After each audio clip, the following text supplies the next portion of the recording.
പ്രിയമുള്ളവരെ, ഇന്ന് നാരായണീയത്തിലെ 10ാമത്തെ ദശകം ആരംഭിക്കുകയാണ്. ഓം നമോ ഭഗവതേ വാസുദേവായ. ഒന്നാമത്തെ ശ്ലോകം ജീവശരീരങ്ങളുടെ സൃഷ്ടിയെക്കുറിച്ചാണ് ഇതിൽ പറയുന്നത്. വൈകുണ്ഠ വർദ്ധിത ബലോധ ഭവത്പ്രസാദാത്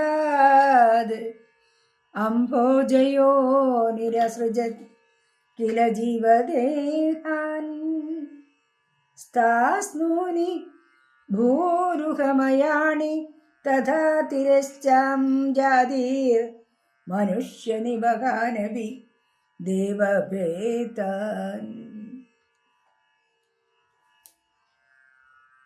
ഹേ വൈകുണ്ഠ, അഥ അനന്തരം ഭവത്പ്രസാദാത് വർദ്ധിതബലഃ, അങ്ങയുടെ അനുഗ്രഹത്താൽ വർദ്ധിതബലഃ വർദ്ധിച്ച ശക്തിയോടുകൂടിയ അംഭോജയോനിഹി ബ്രഹ്മാവ്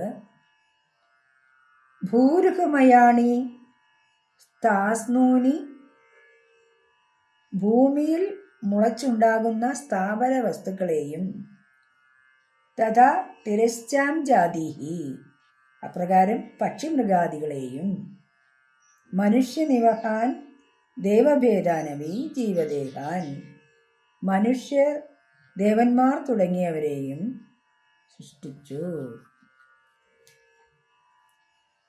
അനന്തരം നെന്തിരുവടിയിലെ അനുഗ്രഹത്താൽ ബ്രഹ്മാവിന് അധികമായ സൃഷ്ടിക്കാനുള്ള ശക്തി ലഭിച്ചു. അദ്ദേഹം നാനാപ്രകാരത്തിലുള്ള ജീവശരീരങ്ങളെ സൃഷ്ടിച്ചു. ഒന്നാമതായി സ്ഥാവര ജംഗമ വസ്തുക്കളെയാണ് അദ്ദേഹം സൃഷ്ടിച്ചത്. അതായത് ഭൂമിയിൽ മുളച്ചുണ്ടാകുന്ന ലതകൾ, ചെടികൾ, വൃക്ഷങ്ങൾ തുടങ്ങിയവയാണ് സ്ഥാവരങ്ങൾ. ജംഗമ വസ്തുക്കൾ 3 തരമാണ് പറയുന്നത്: പക്ഷിമൃഗാദികൾ, മനുഷ്യർ, ദേവയോനികൾ. ഇവർ വളരെ ഉത്കൃഷ്ടരുമാകുന്നു. അതായത് ലോകങ്ങൾ മാത്രം ഉണ്ടാക്കിയാൽ പോരല്ലോ, അവയിൽ ജീവജാലങ്ങളും വേണം. അങ്ങനെ ജീവജാലങ്ങളും അദ്ദേഹം നിർമ്മിച്ചു തുടങ്ങി എന്നർത്ഥം. വൈകുണ്ഠ വർദ്ധിത ബലോധ ഭവത്പ്രസാദാത് അംഭോജയോ നിരസൃജത് കില ജീവദേഹാൻ സ്ഥാസ്നൂനി ഭൂരുഹമയാണി തഥാ തിരശ്ചാം യാതിർമനുഷ്യ നിവഹാനഭി ദേവഭേദാൻ.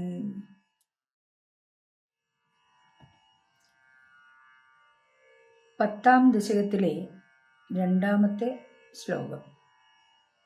ഇതിൽ അജ്ഞാനവൃത്തികളുടെ സൃഷ്ടിയെക്കുറിച്ചാണ് പറയുന്നത്.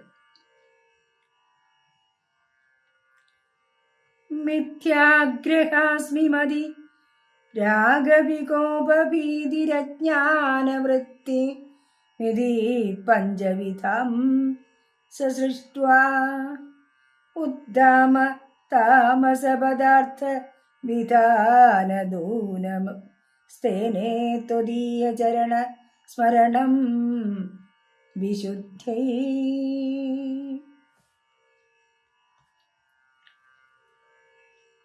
ഭൗതികങ്ങളായ സ്ഥാവര ജംഗമ വസ്തുക്കളുടെ ദേഹങ്ങളെ സൃഷ്ടിച്ചതിന് ശേഷം ബ്രഹ്മദേവൻ തമോ വികാരങ്ങളായ 5 പ്രകാരത്തിലുള്ള അജ്ഞാനവൃത്തികളെയും സൃഷ്ടിച്ചു.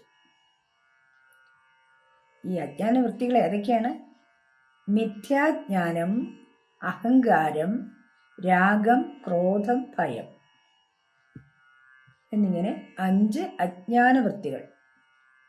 ആത്മഭിന്നമായ വസ്തുവിൻ്റെ സത്യത്വ ബുദ്ധിയാണ് മിഥ്യാജ്ഞാനം. ജീവികളിൽ ഞാൻ, എൻ്റെ എന്ന ബോധം, അത് നമുക്ക് എല്ലാവർക്കും അറിയാമല്ലേ. അഹങ്കാരം, ആസ്മിമതി. പിന്നെ ധനം മുതലായവ സുഖഹേതുക്കളാണെന്ന് വിചാരിച്ച് അവയെ ആഗ്രഹിക്കുന്നതാണ് രാഗം. ധനം നമ്മൾ ആഗ്രഹിക്കുന്നു, പക്ഷെ അത് രാഗം എന്ന ഒരു താമസ പദാർത്ഥമാണെന്നാണ് പറയുന്നത്. അപ്പോൾ ധനാദികളെ അപഹരിക്കുകയോ നശിപ്പിക്കുകയോ ചെയ്യുന്നവരിലുള്ള അക്ഷമ തന്നെ ക്രോധം അല്ലേ. ധനം ആരെങ്കിലും നമ്മളിൽ നിന്ന് അപഹരിക്കുകയാണെങ്കിൽ തീർച്ചയായിട്ടും നമുക്ക് കോപം വരും, ക്രോധം.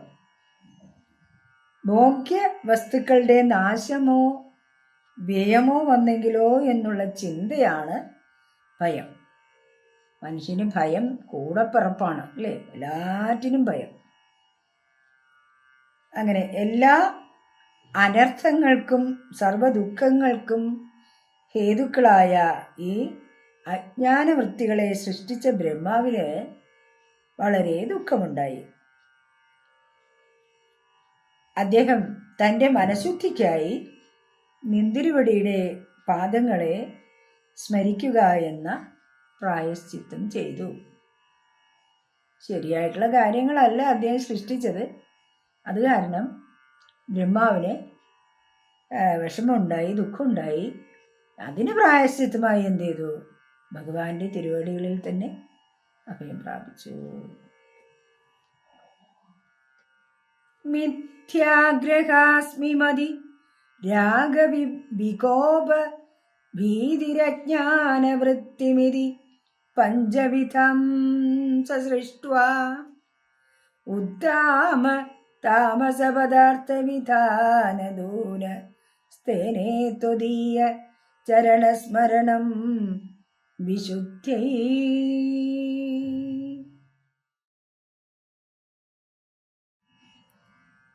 ഇന്ന് മൂന്നാമത്തെ ശ്ലോകമാണ് 10ാം ദശകത്തിലെ. സനകാദികളുടെ ജനനത്തെക്കുറിച്ചാണ് ഇതിൽ പറയുന്നത്. താവത്സസർജ മനസാസനകം സനന്ദം ഭൂയഃ സനാതനമുനിം ച സനത്കുമാരം തേ സൃഷ്ടികർമ്മണി തു തേന നിയുജ്യമാന ത്വത്പാദഭക്തിരസിക ജഗൃഹുർനവാണീം. ഈ താമസ പദാർത്ഥങ്ങളെ സൃഷ്ടിച്ച് ദുഃഖം ഉണ്ടായ ബ്രഹ്മാവ് അവിടുത്തെ ഭജിച്ചുകൊണ്ട് പശ്ചാത്താപം ഉണ്ടാവുകയും ഭഗവാന്റെ പാദസ്മരണ കൊണ്ടും ബ്രഹ്മാവിൻ്റെ മനസ്സ് വിശുദ്ധമായി. അങ്ങനെ ഈ വിശുദ്ധമായ മനസ്സ് ആയപ്പോൾ തൻ്റെ മനഃശക്തി കൊണ്ട് തന്നെ സനകൻ, സനന്ദൻ, സനാതനൻ, സനത്കുമാരൻ എന്നീ 4 പേരെ സൃഷ്ടിച്ചു. 4 മഹർഷിമാർ ശരിക്കും പറയുകയാണെങ്കിൽ തൻ്റെ മാനസപുത്രന്മാരാണ് ബ്രഹ്മാവിൻ്റെ. പുത്രന്മാരെ ജനിപ്പിച്ച ശേഷം അവരോട് ഗൃഹസ്ഥ വൃത്തി സ്വീകരിച്ച് പ്രജോത്പാദനം നടത്തുവാനായി ആവശ്യപ്പെട്ടു. എന്നാൽ അവരാകട്ടെ നിന്തിരുവടിയുടെ പാതാരവിന്ദങ്ങളിലുള്ള ഭക്തിയുടെ രസം അറിഞ്ഞവരാകൊണ്ട് ബ്രഹ്മാവിൻ്റെ വാക്കിനെ സ്വീകരിച്ചില്ല. അവർ നിത്യബ്രഹ്മചാരികളും ആത്മാരാമന്മാരുമായി ചമഞ്ഞു. ഈ 4 പേരുടെ പേരിലും സന എന്ന ശബ്ദമുണ്ട് അല്ലേ. സനകൻ, സനന്ദൻ, സനാതനൻ, സനത്കുമാരൻ. ഈ സന ശബ്ദം വികാരമില്ലായ്മയെയാണ് കുറിക്കുന്നത്. ഒരു വികാരവും അവർക്കില്ല. നിർവികാരത്വം കൊണ്ട് ഈശ്വര തുല്യരാണ് അവർ. പിന്നെ എങ്ങനെയാണ് സൃഷ്ടികർമ്മത്തിൽ ഏർപ്പെടുക? അതാണ് കുഴപ്പമായത്. പക്ഷേ എല്ലാ പുരാണങ്ങളിലും ഈ 4 പേരും ബ്രഹ്മാവിൻ്റെ മാനസ പുത്രന്മാരായ ഋഷിമാരായി പ്രശസ്തരാണ്, നമുക്കെല്ലാവർക്കും അറിയാം. താവത്സർജ മനസാ സനകം സനന്ദം ഭൂയ സനാതനമുനിം ച സനത്കുമാരം തേ സൃഷ്ടികർമ്മണി തു തേന നിയുജ്യമാന ത്വത്പാദഭക്തിരസിക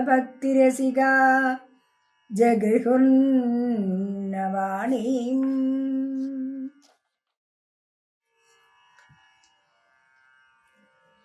പത്താം ദശകത്തിലെ 4-ാമത്തെ ശ്ലോകം. രുദ്രന്റെ ജനനമാണ് ഇതിൽ പറയുന്നത്.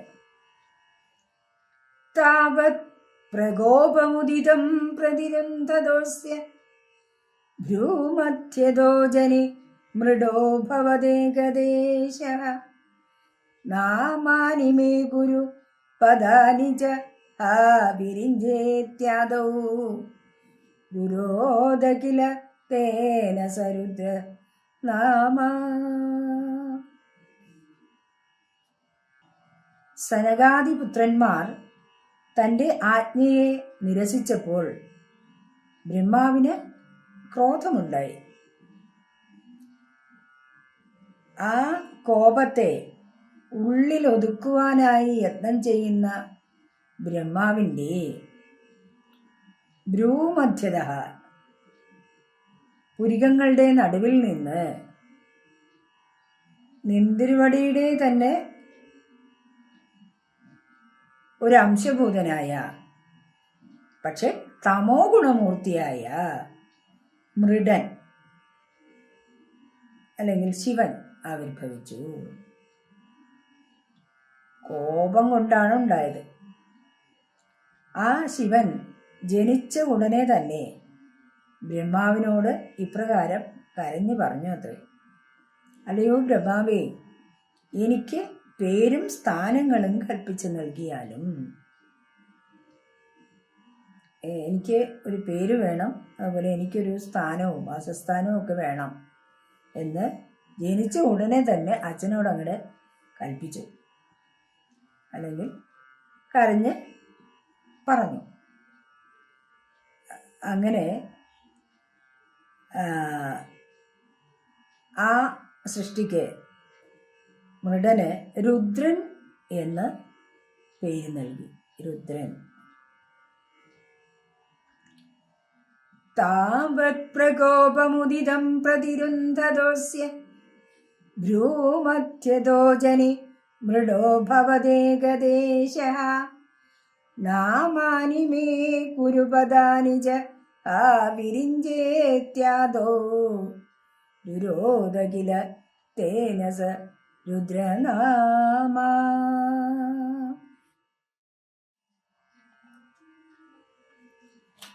പത്താം ദശകത്തിലെ 5-ാമത്തെ ശ്ലോകം.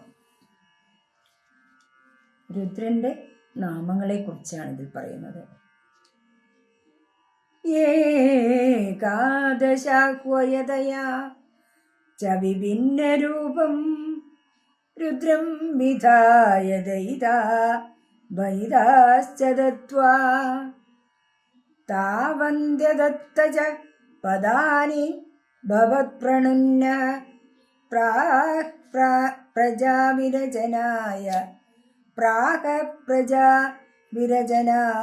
ച സാദരം തം.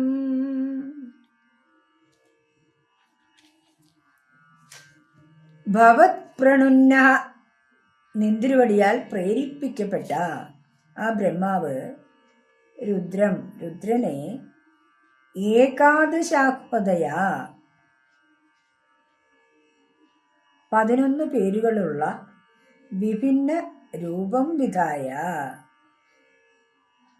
വിഭിന്നങ്ങളായ രൂപങ്ങൾ ഉണ്ടാക്കി തീർക്കുകയും ചെയ്ത് ദയിതാഹ വനിതാഹ ച ദത്വ, ഭാര്യമാരായി വനിതകളെയും കൊടുത്ത് താവന്തി പദാനി ച, അത്രയും സ്ഥാനങ്ങളും അതത്ത നൽകി.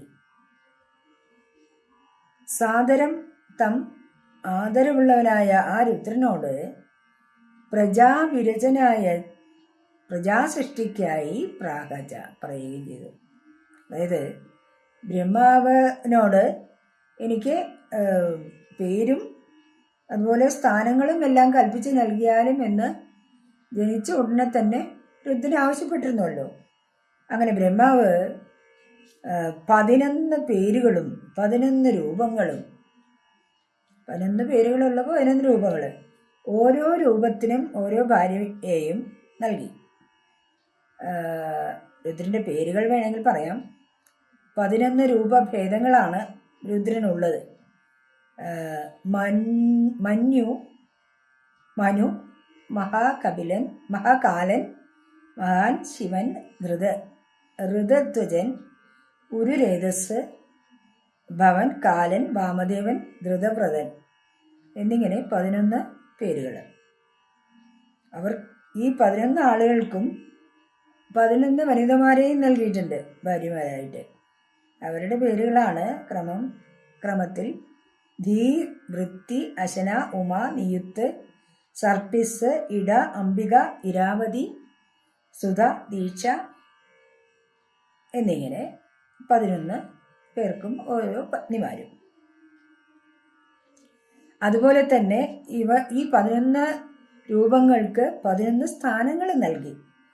അത് ഹൃത്ത്, ഇന്ദ്രിയങ്ങൾ, പ്രാണൻ, പൃഥിവി, ജലം, തേജസ്, വായു, ആകാശം, സൂര്യൻ, ചന്ദ്രൻ, തപസ്, അങ്ങനെ 11 സ്ഥാനങ്ങൾ. അപ്പോൾ അദ്ദേഹം ചോദിച്ചതെല്ലാം ബ്രഹ്മാവ് നൽകി കഴിഞ്ഞു. എന്നിട്ട് പ്രജാവിരചനായ പ്രാഹജ, പ്രജകളെ സൃഷ്ടിക്കാനായിട്ട് പറയുകയും ചെയ്തു. എല്ലാം തന്നിട്ടുണ്ട്. ഇനി എൻ്റെ പരിപാടികൾ രുദ്രൻ ചെയ്യണം, പ്രജാ സൃഷ്ടി ചെയ്യണം എന്ന് ആവശ്യപ്പെട്ടു. ഏകാദശാഹ്വയതയാ ച വിഭിന്നരൂപം രുദ്രം വിധായ ദയിതാ വനിതാശ്ച ദത്വാ താവന്ദ്യദത്ത ച പദാനി ഭവത്പ്രണുന്നഃ പ്രാഹ പ്രജാവിരചനായ ച സാദരം തം.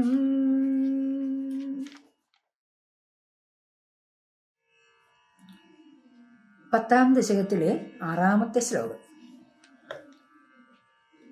ഇതില് രുദ്രന്റെ സൃഷ്ടികളെ കുറിച്ചാണ് പറയുന്നത്. നല്ല രസമാണ്.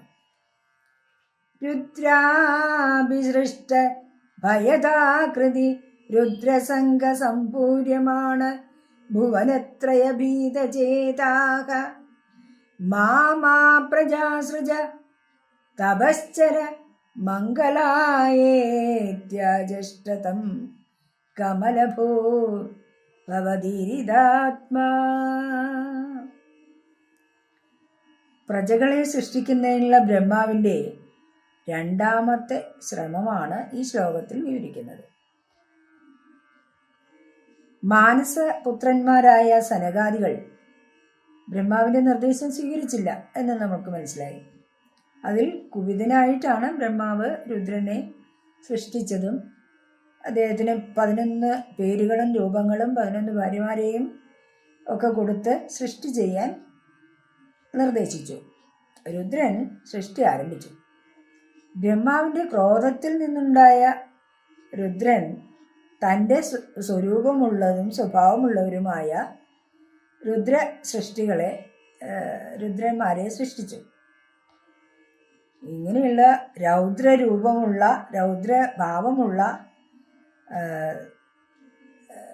രുദ്രൻ്റെ സൃഷ്ടികളാൽ 3 ലോകങ്ങൾ നിറഞ്ഞു. ആ ഭയങ്കര മൂർത്തികളെ കണ്ട് ബ്രഹ്മാവേ തന്നെ ഭയമുണ്ടായി. അദ്ദേഹത്തിന് പേടിയായി, ഇത് എന്ത് സംഭവിക്കുമോ ഈ ലോകത്ത് എന്ന്. അദ്ദേഹം ഉടനെ തന്നെ ഭഗവാന്റെ അടുത്ത് പോയി പ്രാർത്ഥിച്ചു. ഭഗവാന്റെ പ്രേരണ കൊണ്ട് രുദ്രനോട് പറഞ്ഞു, പ്രജകളെ ഇനി സൃഷ്ടിക്കണ്ട, മാ പ്രജാ സൃജ. മാ എന്ന് പറഞ്ഞാൽ അരുത്, ഇനിയും പ്രജകളെ സൃഷ്ടിക്കരുത്. ലോകത്തിൻ്റെ മംഗളത്തിനായി തപസ് ചെയ്യൂ എന്ന് നിർദ്ദേശിച്ചു.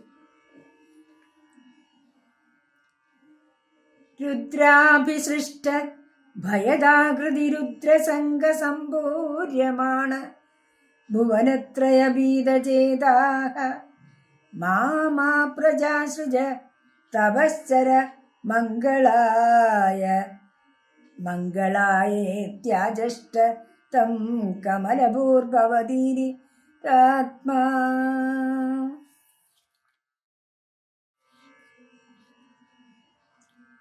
10-ാം ദശകത്തിലെ 7-ാമത്തെ ശ്ലോകം. നാരദാദികളുടെ ജനനമാണ് ഇതിൽ വിവരിക്കുന്നത്.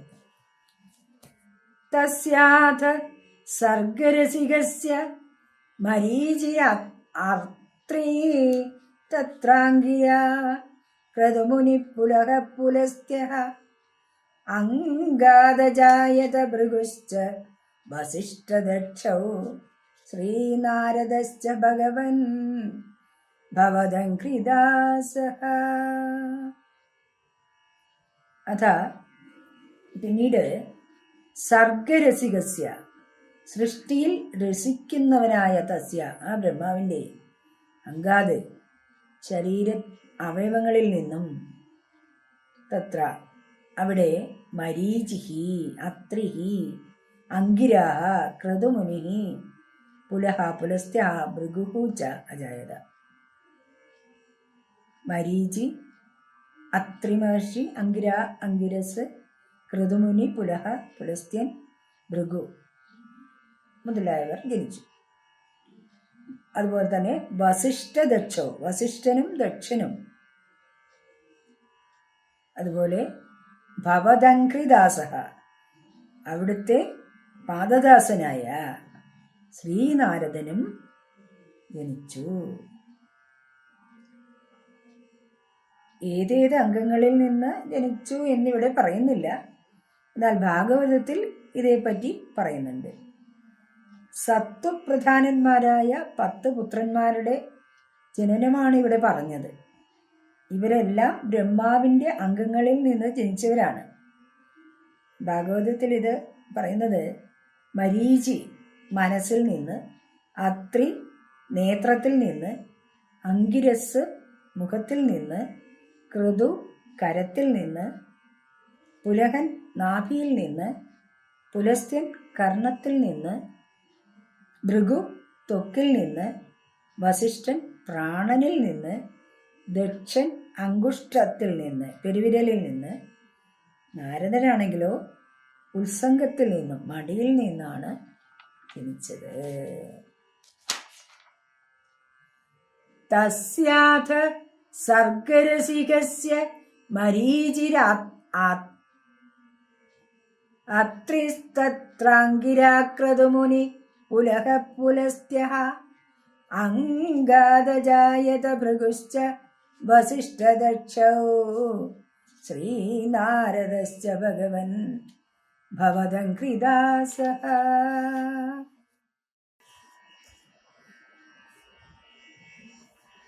10-ാം ദശകത്തിലെ 8-ാമത്തെ ശ്ലോകം. വാണീദേവിയുടെ ജനനത്തെക്കുറിച്ചാണ് ഇതിൽ പറയുന്നത്. ധർമാദികാനഭിസൃജന്നഥ കർദമം ച വാണീം വിധായ വിധിരംഗജ സങ്കുലോ ത്വദ്ബോധിതേ സനക ദക്ഷമുഖൈസ്തനൂജൈഃ ഉദ്ബോധിതശ്ച വിരരാമ തമോ വിമുഞ്ജൻ.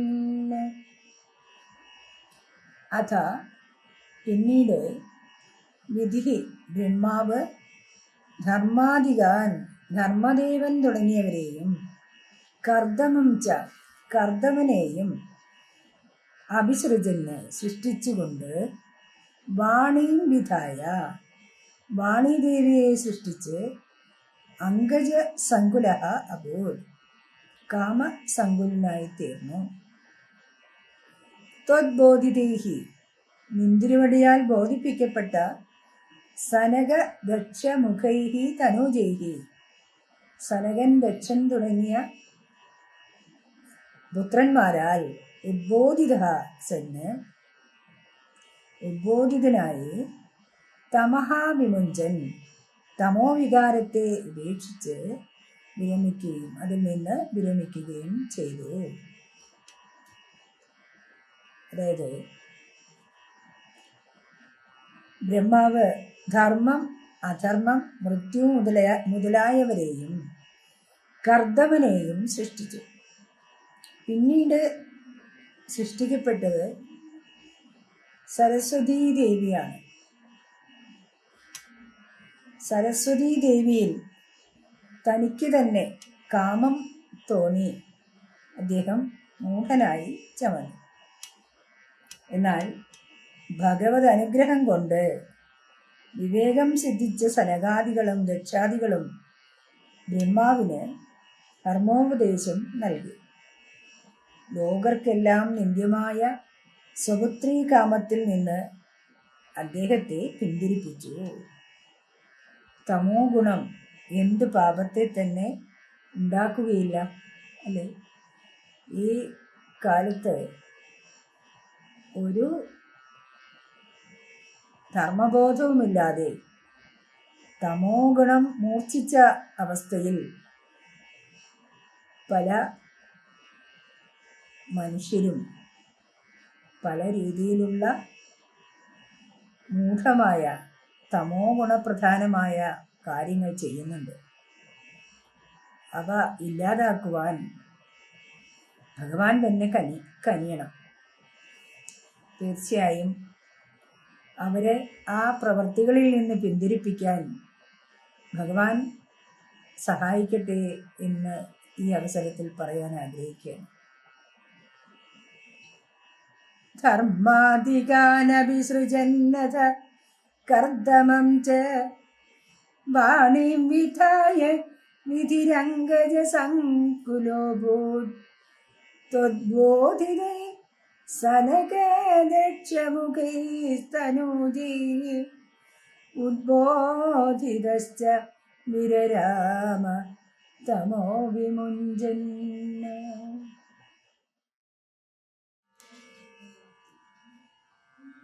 പത്താം ദശകത്തിലെ 9-ാമത്തെ ശ്ലോകം. വേദങ്ങളുടെ സൃഷ്ടി. വേദാൻ പുരാണ നിവഹാനഭി സർവവിദ്യാഃ കുർവൻ നിജാനനഗണാശ്ചതുരാനനോ സൗ പുത്രേഷു തേഷു വിനിധായ സർഗവൃത്തിമപ്രാപ്നുവം സ്തവ പദാംബുജമാശ്രിതോ ഭൂത്. അസൗ ചതുരാനനഃ, ചതുർമുഖനായ ആ ബ്രഹ്മാവ് വേദാൻ പുരാണ നിവഹാൻ സർവവിദ്യാഹാവി, വേദങ്ങളെയും പുരാണങ്ങളെയും വേദാംഗങ്ങളായ ശിക്ഷ, വ്യാകരണം മുതലായ സകല വിദ്യകളെയും നിജാനനഗണാത്, ആനനം തൻ്റെ മുഖങ്ങളിൽ നിന്ന് കുർവൻ നിർമ്മിക്കുന്നവനായിട്ട്, തേഷു പുത്രേഷു മുമ്പ് പറഞ്ഞ പുത്രന്മാരിൽ വിദ്യകളെ സ്ഥാപിച്ച ശേഷം സഹ സർഗവൃദ്ധിം അപ്രാപ്നുവൻ, അദ്ദേഹം പ്രജകളുടെ വൃദ്ധിയെ സാധിച്ചു കഴിയാത്തവനായി തവ പദാംബുജം, അവിടുത്തെ പാദപത്മത്തെ ആശ്രിത അഭൂത്, ആശ്രയിച്ചവനായി ചമഞ്ഞു.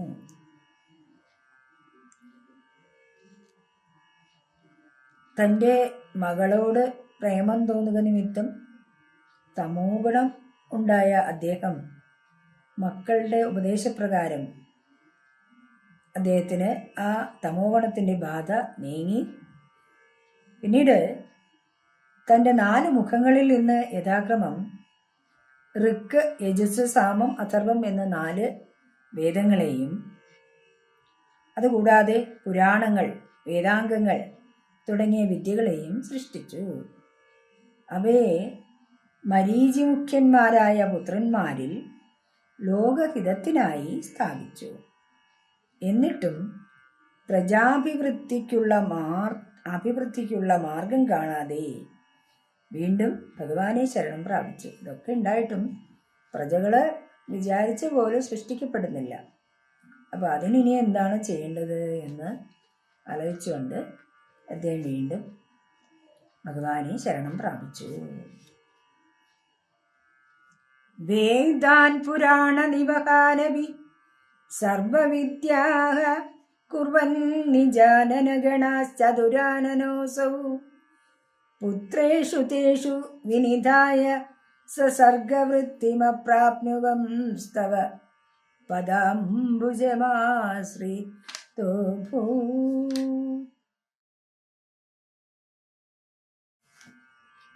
പത്താം ദശകത്തിലെ 10ാമത്തെ ശ്ലോകം, അവസാനത്തെ ശ്ലോകം. ജാനന്നുപായമത ദേഹമജോ വിഭജ്യ സ്ത്രീ പുംസ ഭാവമഭജന്മനു തദ്വധൂഭ്യാം താഭ്യാം ച മാനുഷകുലാനി വിവർത്തയം സ്ത്വം ഗോവിന്ദ മാരുതപുരാധിപ രുന്ധിരോഗാൻ. അഥ ഉപായം ജാനന് അജഹ. പിന്നീട് ഉപായം കണ്ടെത്തിയ ബ്രഹ്മാവ്, അതായത് പ്രജാവൃദ്ധിക്കായി ഉപായം കണ്ടെത്തി. അങ്ങനെയുള്ള ബ്രഹ്മാവ് ദേഹം വിഭജ്യ, തൻ്റെ ദേഹത്തെ രണ്ടായി വിഭജിച്ച് മനു തത് വധൂഭ്യാം, മനുവിൻ്റെ വധു എന്നിവരെ കൊണ്ട് സ്ത്രീ പുംസഭാവം അഭജത്, സ്ത്രീ എന്നും പുരുഷൻ എന്നുമുള്ള ഭാവത്തെ പ്രാപിച്ചു. ഗോവിന്ദ മരുത്പുരാധിപ, അല്ലയോ ഗുരുവായൂരപ്പ, താഭ്യാം ച, അവർ ഇരുവരാലും മാനുഷകുലാനി, മനുഷ്യവംശങ്ങളെ വിവർത്തയന് ത്വം, അവർ ഇരുവരാലും മനുഷ്യവംശങ്ങളെ വിശേഷേണ വർദ്ധിപ്പിക്കുന്നവനായ നിന്തിരുവടി എൻ്റെ രോഗങ്ങളെ നശിപ്പിച്ചാലും. അപ്പോൾ പ്രപഞ്ച പരിണാമത്തിലെ ഒരു പ്രധാന ഘട്ടമാണ് ഇവിടെ സൂചിപ്പിക്കുന്നത്. ബ്രഹ്മദേവൻ സ്വായംഭവ മനുവും ശതരൂപ എന്ന സ്ത്രീയുമായി രൂപം കൊണ്ടു. അപ്പോൾ ആദ്യത്തെ പുരുഷനും സ്ത്രീയും എന്ന് വേണമെങ്കിൽ നമുക്ക് പറയാം. മനു ശതരൂപ, ആദ്യത്തെ പുരുഷൻ മനു, സ്ത്രീ ശതരൂപ. ബ്രഹ്മാവിൻ്റെ തന്നെ അംശങ്ങളാണ്. ബ്രഹ്മാവ് രണ്ടായി വിഭജിച്ചു എന്ന് പറഞ്ഞാൽ രണ്ട് രൂപങ്ങൾ. അവരുടെ ചേർച്ചയിൽ നിന്ന് സന്താന പരമ്പരകളുണ്ടായി. മനുഷ്യ വംശങ്ങളെ ഇപ്രകാരം വർദ്ധിപ്പിച്ചവനും ഗുരുവായൂരിൻ്റെ അധിപനുമായ ഭഗവാനെ ഗോവിന്ദ, എൻ്റെ രോഗങ്ങളെ ഇല്ലാതാക്കണമേ. അപ്പോൾ ആദ്യത്തെ നമ്മുടെ മുതുമുത്തശ്ശന്മാർ അല്ലേ, എത്രയോ ആദ്യമുണ്ടായ പുരുഷനും സ്ത്രീയും എന്ന് വേണമെങ്കിൽ നമുക്ക് പറയാം. സ്വയംഭുവ മനുവും ശതരൂപയും, അവരിൽ നിന്നാണ് അവർ ആദ്യം നമുക്ക് പുരുഷനും സ്ത്രീ എന്ന ഭാവഭേദം ഉണ്ടായിരുന്നില്ല. ഇതിൽ പുരുഷൻ സ്ത്രീ എന്ന രണ്ട് ഭാവഭേദങ്ങൾ ഉണ്ടാക്കിക്കൊണ്ട് സൃഷ്ടി നടത്തപ്പെട്ടു. അങ്ങനെയാണ് മനുഷ്യകുലം ഇങ്ങനെ തുടർച്ചയായി ഉണ്ടായത് എന്ന് വേണമെങ്കിൽ പറയാം.